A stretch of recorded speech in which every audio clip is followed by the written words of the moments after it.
How many English language learners do you think we have in the United States? What percentage of our student population are English language learners? Well, about 10% of folks in the United States in our schools are learning how to speak English, according to this book, new book, Teaching Words and How They Work. Small changes for big vocabulary results from Dr. Elfrieda Hiebert. Dr. Freddie. We had her on our show a couple weeks ago, and she shared some pretty revolutionary ideas. And tonight we are diving into a further topic near the end of her book about how to serve English learners, particularly with our vocabulary instruction and the text selection that we make. So we're finishing up this series all about vocabulary that has been inspired by this book. And I've been really impressed with it. I encourage you to get it if you don't have it. And we're going to talk all about English learners tonight. So I'm glad you're here. Welcome. I'm Dr. Marnie Ginsberg from Reading Simplified, and it's my mission to streamline reading instruction and accelerate students' reading achievement. Welcome. So let's dive in, and we'll head to this topic of the English language learner and particular things that we can do to support their needs. Now, I'm reviewing this concept from last week. We talked about the simple view of reading, and this is a very, very well documented theory of research that says that really to be able to be good at reading, it boils down to just two simple things. It's not as complicated as we thought. Or at least we need to think about it in terms of these two major domains. So we need to think about the simple view of reading achievement as the product of decoding and listening comprehension. In other words, if you're going to be a good reader, you have to, of course, be able to recognize the words, lift the words off the page, and then secondarily, you have to have the comprehension of the concepts, including the words, including the vocabulary, right? And we're building this whole idea from this simple view. This is sort of the perspective that I'm taking. This is not in her book, but I'm just saying this frames how I teach here at Reading Simplified, because this is a more simple view of all the complexities of how to teach reading. So decoding is lifting those words off the page, and we talk about that a lot here at Reading Simplified. But tonight we're really focusing, and in this whole series about vocabulary, we're focusing more on the other domain of the simple view of reading, the listening comprehension. And it's particularly about what kids know. So Dr. Hiebert said in her book that we're referring to a lot in this series, Teaching Words and How They Work, she says, if a single finding were to be identified as the most definitive conclusion from the past 50 years of reading research, it would be that knowledge about a topic strongly predicts comprehension. So what we are teaching our kiddos in terms of knowledge is what is going to make the difference for them in their reading comprehension. So if we're not, as reading teachers, building their knowledge, their knowledge of words, their knowledge of concepts about the world, if we're not building that, then we're really not doing reading instruction, or at least not sufficiently. So this is a big idea that I think a lot of us have missed in our reading education programs. A lot of our reading curricula miss this concept that really reading achievement is mostly about getting words off the page and then knowing a lot of stuff. That's what a lot of it boils down to. And what is that stuff, my technical term? Well, a lot of it boils down to the words. Folks who have large vocabularies have excellent reading comprehension. You really almost can't have one without the other unless the person has some serious decoding challenges, and then it's usually exceptional reasons for how they were able to develop large vocabulary. So we're going to take that as our launch pad for talking about the English language learner. And Dr. Freddie Hiebert, in her book, Teaching Words and How They Work, made a really important point about building from the known for the English language learner, particularly since if we are English speaking teachers and we're maybe even not bilingual, we may think of the student who's learning English as having a deficit. And sure enough, they have things that they need to learn, and we need to watch out for those particular needs. But they have assets, and it's really wise of Dr. Freddie to point this out, as also many other advocates of the English learners do. So what are the things that we should point out that are assets of the English learner? I would love to hear from you guys if you would like to expand on this. But these are some ideas that Dr. Freddie gives us. She says, let's make sure that we're thinking about the things that the English language learner already has. Let's see here. There we go. So the English language learner already has some assets in general that we need to be aware of. Did you know that the typical English language learner may have metalinguistic awareness skills that surpass the native English speaker? And what do I mean by that? Metalinguistic, meaning meta or above the language level. So it's an awareness or perception about language differences, and particularly maybe language sounds and language forms that native English speakers don't necessarily have, especially if they are monolingual, because when we are going through the process of learning a second language, the compare and contrast that we have to do between the sounds and the concepts and the grammar of these different languages push our thinking.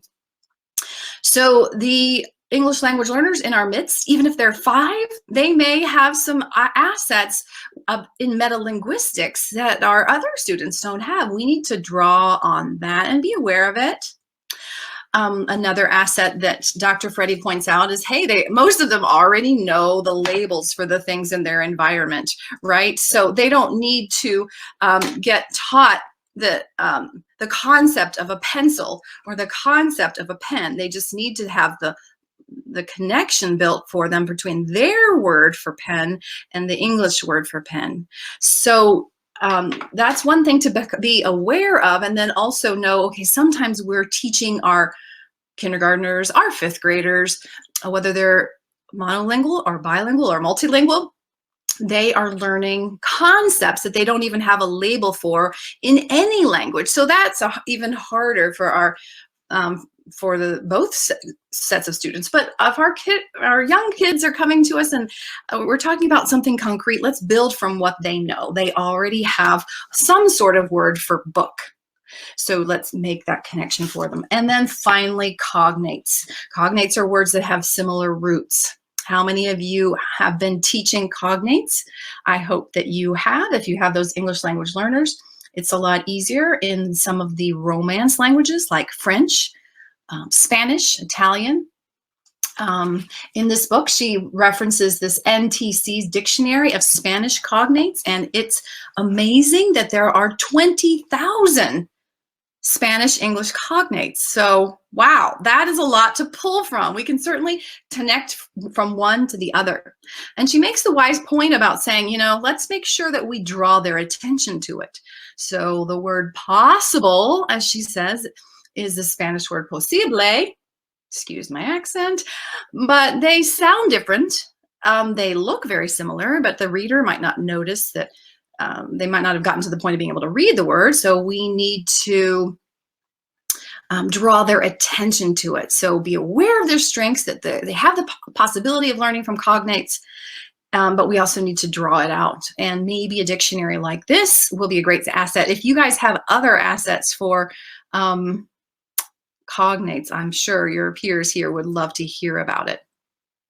So that's some of the things that we're hearing about tonight that are about strengths. And then we're going to get into needs.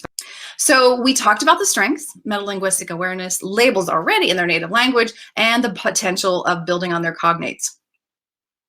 But of course, the background knowledge is generally the thing that's going to be hurting them the most.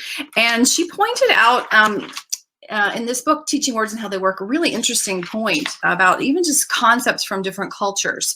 So in narratives, we're more likely to encounter concepts that a different culture may not know. For instance, we have so many books these days of the fractured fairy tales. They're so popular. And who gets a fractured fairy tale? Well, only the person that, to really get it, you can only really get it if you know that it's fractured from the original fairy tale. So if you're going to read a fractured fairy tale, maybe you want to start with the original, or give that one to the kids that don't know, you might not know it, or that kind of thing. So be aware of even those concepts that are particular to maybe the United States or Australia or Western civilization, or even your region. Just concepts, let alone words and knowledge. That's just one example of background knowledge kind of be aware of. In nonfiction, sometimes it can be the playing field can be a little bit more leveling early on, because all the kids are learning about seeds and plants and stems and whatnot. Another thing she said to watch out for is to make sure that we don't undermine their agency as readers, because it is a struggle to be learning a second language when you're in school. I got to study abroad, and I found it very, very nerve-wracking to be in a culture where I was trying to learn a second language and study in that language. So it's easy to get the opposite of agency. What's the very extreme opposite of agency is learned helplessness. But the alternative that Dr. Freddie is encouraging us to be pushing and developing in our students is agency. And she says, agency is the construct that describes, sorry, there's a typo, describes students' dispositions or beliefs related to their control over and confidence in learning. Students with a sense of agency take an active role in their learning. Students who believe that they do not have the capacity to be good readers will be less engaged in a reading activity. So how can we build our students' agency? One of the simplest ways is when we're doing text sets and working on a theme, which we've been talking about this whole series, right? How when we build thematic knowledge through networks of language, when we do that and we're moving into a new text, we can keep pointing out, hey, look at these words that you learned yesterday or last week. You already learned about seed and green and plant. We're going to see those words, and now you'll know what they mean, and we're going to learn some new words. So it is continually pointing out, hey, look at what you've done. Look at what you've accomplished. But we're going to go on a hunt to find some new things that we're going to learn. See what you can learn today. That's just a framing of it. That is not all that it's going to take to create agency. The other thing that really helps create agency is to make sure that they know how to decode. They have to be able to access the words on the page too. So that's why I'm pretty passionate about that here at Reading Simplified. Our kids are stumbling on that part when it doesn't have to be as hard as it often is. So let's make sure we're building their background knowledge and the sense of that they can do this, right? So one of my thoughts with this whole series about teaching words and how they work is to try to give you some resources that you can easily pluck from and get started with. We've been talking about them this whole series. The resources at TextProject are unbelievable, but I don't want you to get overwhelmed, so I'm going to give you some more ideas about how to use it. If you're going to try to build agency and build the background knowledge too, and you've got beginning readers, whether they're struggling or like they're actually beginning or they're struggling and they need the beginning part of the English written language, Beginning Reads at textproject.org is a fabulous resource. It's quite unbelievable how many things are there for free for you. And what is great about it is that she's created text sets that are on a theme. So I'm going to show you a theme today for all these resources. Say you're teaching seeds and plants. Okay, let's check out the Beginning Reads. This is just one example. Actually, let me first start with where we're headed. If you were to go to TextProject, there we go. If you're going to TextProject and go to Classroom Materials and chose Student Text, textproject.org, then Classroom Materials and Student Text, this is hyperlinked on your PDF, then you would see this Beginning Reads. And the Beginning Reads has a host of text sets that are on a theme. So the vocabulary networks that we've talked about in the recent videos are easy to build, and vocabulary in terms of concepts, but also in terms of decoding. So these are things like a lot of food, breakfast, milks and buns, dogs, cats, black and white, in the sun, sand, up and down, very basic concepts, which are particularly important for our English language learners. So they get that early vocabulary, prepositions. You know, seeing it in a book is a lot easier than a teacher trying to talk about it with you. But in level 5 right here, which is not super advanced, we got the unit on seeds, I think it was, that I pulled up. So let's go look at that. This one. Okay, so this is the beginning of her text sets for a garden. Okay, so it wasn't seeds and plants, it's a garden, but it's the same concept here. And so she's got more than one on the general theme. These are just 2 pages, 4 pages of the reading. So it's a garden. Here's page 1 and page 4, and here's page 2 and 3. Notice there's not a lot of text on the page, and there's some repetition that you'll see. There's the words dirt and garden and grow and seeds. You'll see that a lot.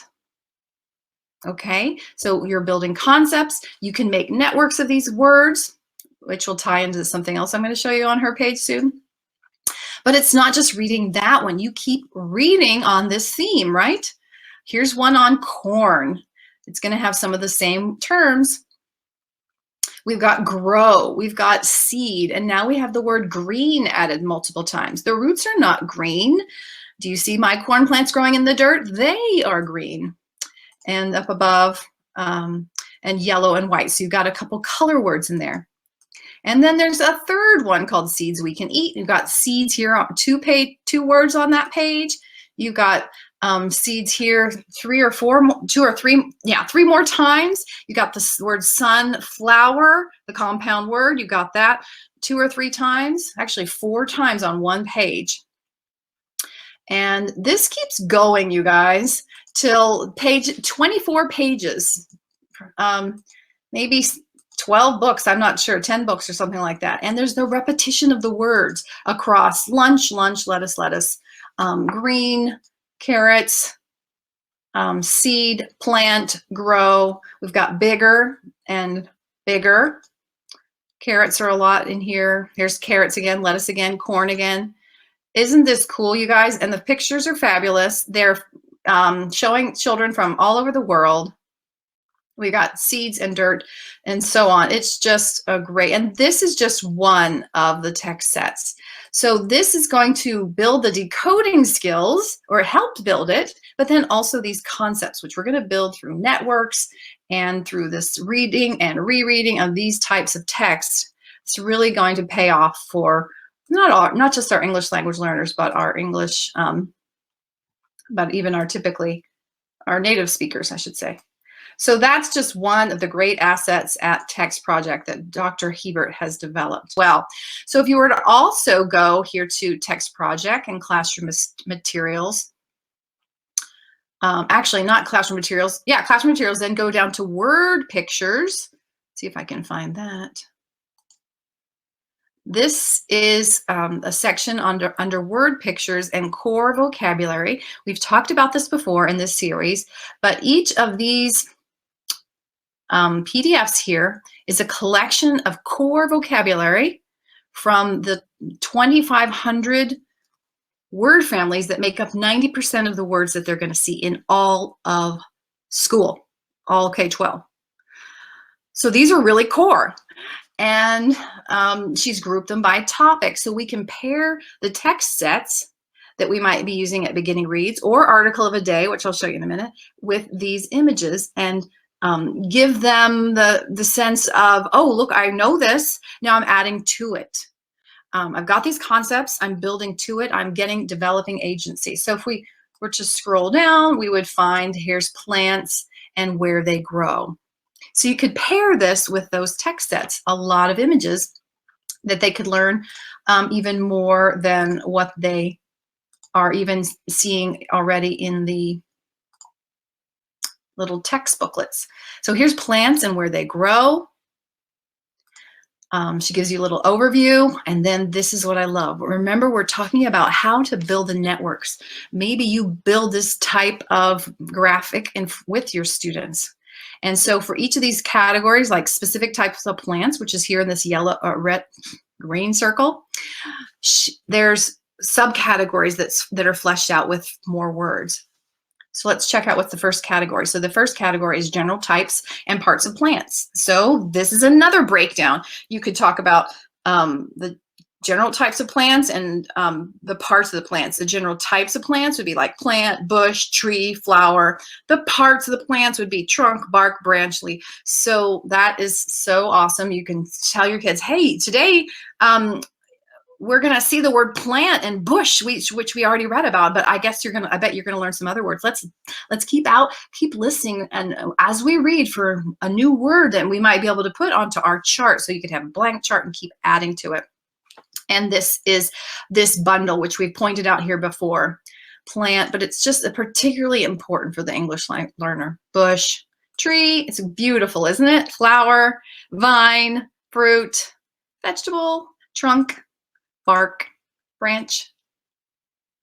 Easy to turn this into a PowerPoint or some sort of sharing in your classroom. Maybe print them as images for the kids to sort. They could sort them by spellings or sounds. They could sort them by categories. Lots of things they could do with them as they are reading. Of course, there's the word seed, which we saw several times in the garden book set. And then here is the new grouping, plants and where they grow. So then you could do these other categories, specific types of plants, the grass family, lawn, grass, hay, straw, types of vines, ivy or grapevines, types of trees, maple, pine, oak, redwood, apple, ancient plants and plant-like organisms, algae, moss, fruits and vegetables, beans, peas, and so forth. So in here at Reading Simplified, we're often talking about giving them mostly decodable readers that they can quickly learn the code, but it might be nice pretty quickly after they've learned a little bit of how to decode simple things to pair text like this that are, they're not driven by decoding, except that they're more, they're controlled in the sense that they don't have a lot of words and they have the repetition.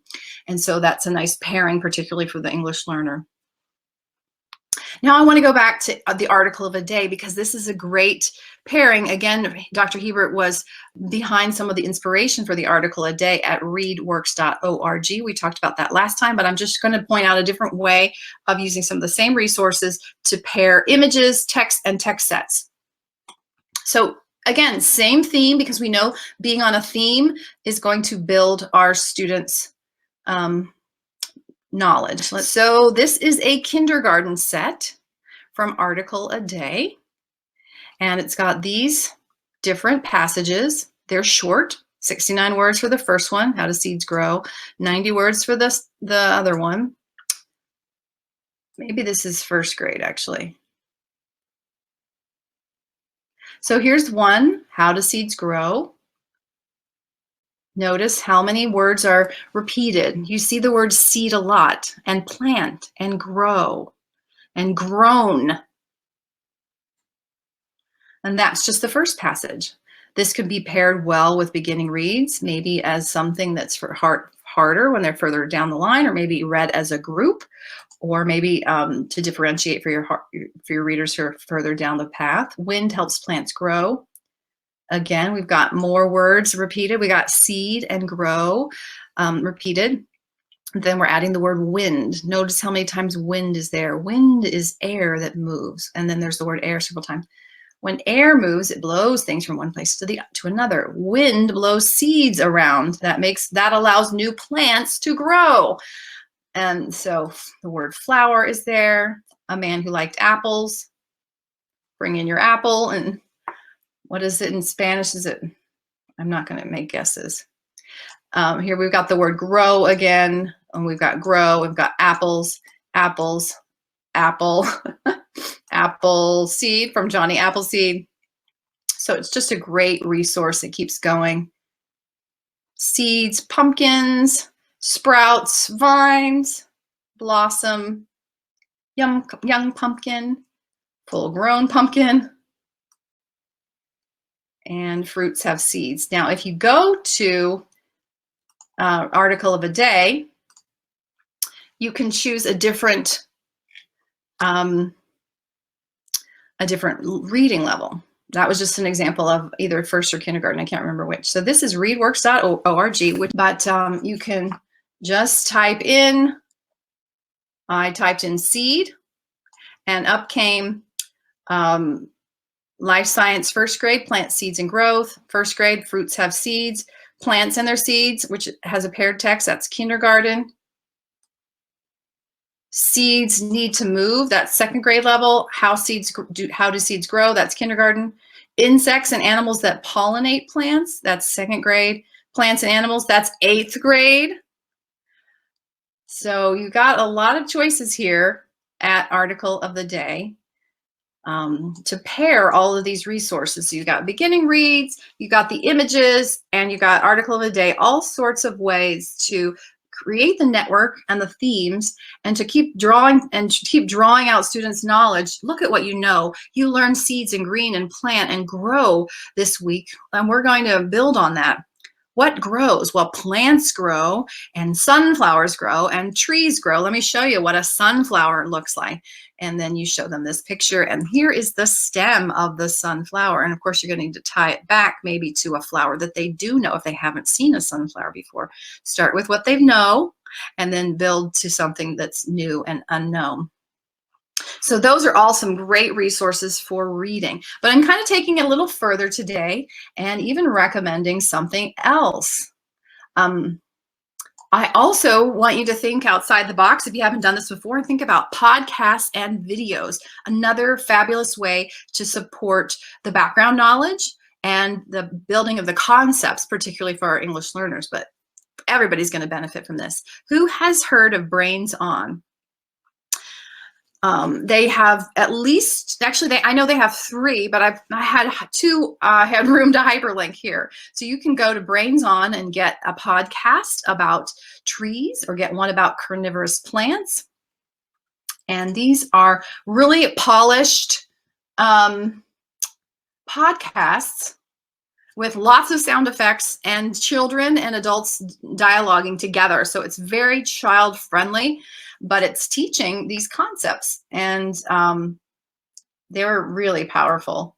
So I encourage you to check that out. They have a really long episode list. They've been doing this for a while. So a lot of the concepts that you're going to try to build on could be something that you find there as a resource. So they have this one, Trees from Seed to Shining Seed.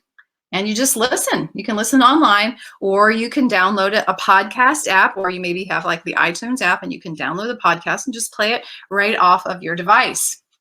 So besides that, besides the podcast, then there's video. So here's a link to SciShow Kids video. These look really great. I'll show you an example. This is on YouTube. If you can't show YouTube, maybe you can record it and just show it to your class. But this is a short video. It's just 3 minutes. It's actually pretty fast paced, so I think a lot of kids would need to watch it more than once. But great production values, very interactive, entertaining, and it's going to reinforce the things that the students are reading. So I encourage you to check out SciShow Kids if you're doing anything about science at all. And if you're not, you should be, because we've been talking about how, as this point, as Freddie's point here is, that if a single finding were to be identified as the most definitive conclusion from the past 50 years of reading research, it would be that knowledge about a topic strongly predicts comprehension. So we've got to give our kids the vocabulary of science and social studies and art and music so that they can comprehend for the tests, but also just for things in general in life. And then besides these texts that students might read, of course, there's a wealth of resources from your library. So we're basically kind of drawing on all those good ideas that we had if we were whole language teachers at One Idea.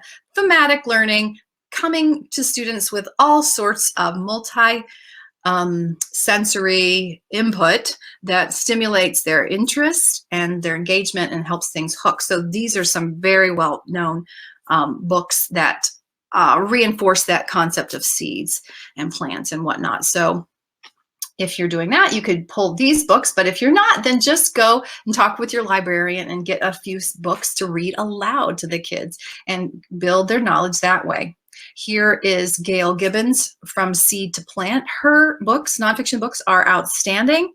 So if you don't know her work, just go find anything from Gail Gibbons, and it'll probably be a good book on any really important nonfiction topic that we all should know about, but great for elementary students and middle school students.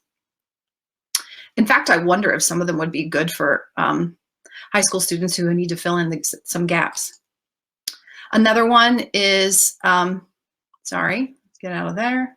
How a Seed Grows. These are a series that's really good. This one's by Helene Jordan. Let's read and find out science. I have a few of these. They seem to be really good. Kate Messner has a beautiful book. It's really pretty to look at. Up in the Garden and Down in the Dirt. And this one is more of a story. Lola Plants a Garden. There's a whole series of books about Lola. And another one I picked, there's many, many more, but these are just ones that are probably readily available. And who doesn't love the Magic School Bus? They probably have a video too. The Magic School Bus Plants Seeds, a book about how living things grow. So those are just some ways to build background knowledge for your students, pointing out what they know, drawing their attention to expand to new things, and ways to do it, coming at it from lots of different angles. Your listening center could be some of these podcasts. Your read aloud could be some of these library books. Your small group instruction could be beginning reads. Your whole group shared reading could be article a day. On the wall, you could have a graphic organizer that you're gradually filling out based on the words that the students are finding. And also, if they do independent reading time, they could pull from these books that are coming from the library. So they get the choice. They're still reading on the topic and some content knowledge that's consistent, and but they get to self-select the books. Maybe they just get a Post-it note and write down words that they need to learn or that they want to put on the word wall. Maybe you're also taking those images from TextProject, like STEM and sunflower, and putting them on word walls, decorating your classroom with that. How does that sound, you guys? I know I don't want it to be overwhelming. I'm hoping to kind of go back to the big basics. You need to really think about decoding and linguistic comprehension or listening comprehension.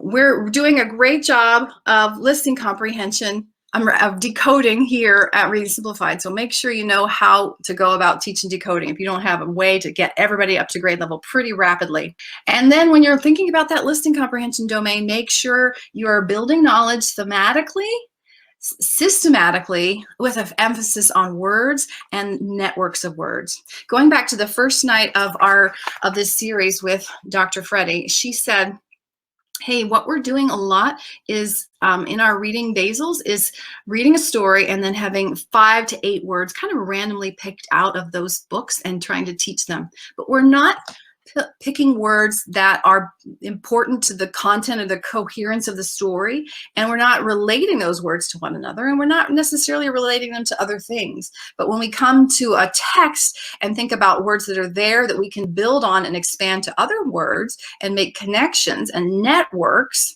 like you've seen some of these examples with plants, then we're going to be able to build a lot more words, and they're probably going to hook better. They're going to be connected meaningfully.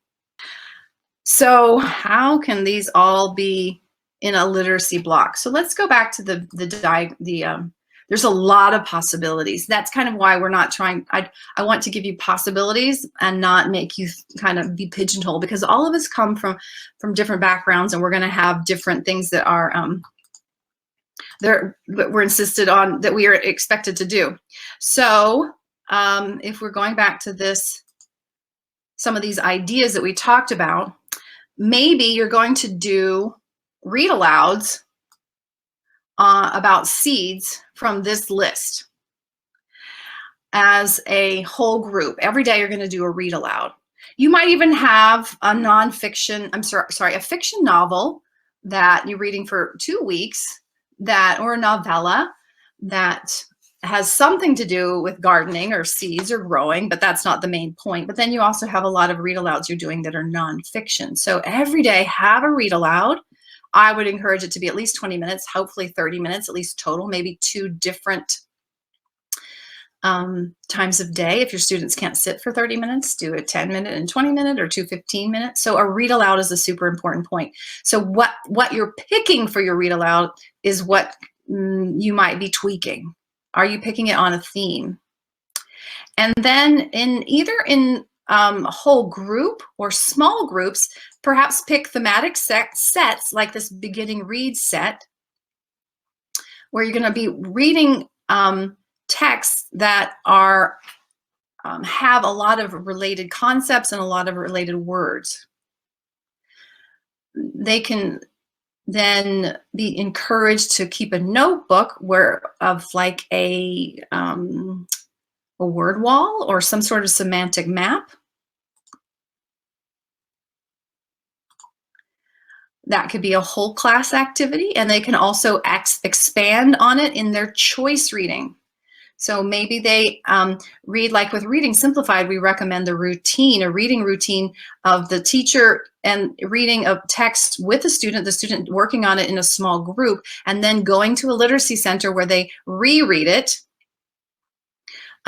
So maybe in their center where they're rereading it, they're also adding to a little notebook where they build more on this graphic organizer. Maybe this beginning reads would be great for small group instruction, but maybe the read works being a little more challenging, maybe that would be better for shared reading. Maybe the whole class could read this together, and then they get really good at it as a class. So you have these possibilities with shared reading, whole group reading, independent reading, small group reading, where you're bringing in all these resources. And of course, the videos and the videos work really well with whole group, but podcasts can also be pretty easily done for independent learning. So like the Literacy Station. So those are just some brainstorming based on some of the core routines you probably are going to want to have in a good English language arts classroom. And then never mind thinking, I didn't even bring up the writing, and that would be an excellent way to draw. Let's have our little notebook of words. Can you write something about what you learned? That is actually part of the article a day from ReadWorks, that they read one simple thing, and at the end they write one thing that they learned, 1 or 2 sentences. They keep it in their notebook, like our book of knowledge. And of course, they're going to be using words that they have pulled from the text, and they're going to be thematic. So they're going to probably get the word seeds and grow and plant down by the end of the week or by the end of 2 weeks. So writing, read aloud, shared reading, small group reading, choice reading. Can they take something home? If you go to beginning reads, you can also download these texts and toolkit for tutor resources, and then you'll see one page that they could take home of all the texts. And then one more thing I forgot to mention, she also has on her website in lists 25 common Spanish words and their relationship to English literary words. So that can be helpful. Arbor, the Latin root, and arbol, bird, avis, bonus, good. So that you can find at lists. So she's got lists of words. Another thing that I'll just point out real quickly, maybe you can explore it if you haven't thought about this before, is particularly applicable for the upper elementary and middle school and high school teachers. You can also get there and other places the academic word list. So this is just a list to be on watch for words that are particularly used in academic writing and text, science, social studies, whatnot, like capable and contract and compare, contrast, and approximate and area. So you wouldn't teach this in alphabetical order, but they're just words to be aware of that you'll find in a lot of academic texts, and it's not too long, and so it can kind of be something you could keep. It's 570 total. So that's also a link on that lists page that I was just pointing to, lists and forms, the academic word list. It's not just her work, but it's something you can find in other places, but it's a great resource for helping kids prepare for textbook reading, especially, or just kind of any content area for the upper grades. Okay, now we're wrapping up this whole series on teaching words and how they work. Look for our the summing up of all of this on our blog in the next few weeks. And next week here at Reading Simplified, we're going to have a guest who is the creator of some fun games for learning advanced phonics. So I bet you'll enjoy that. We normally go live on Tuesdays at 8 p.m. So with trainings and free resources. And so I bet you'll be pleased with our guest and how her games can help boost enthusiasm and decoding. So thanks for everyone being here tonight. And I hope your teaching goes great. And here's to making great readers. Would you like future complimentary trainings like this here at Reading Simplified? Then make sure you ring the bell here at YouTube to become a subscriber so that you learn more of our ways of streamlining instruction and accelerating students' reading achievement.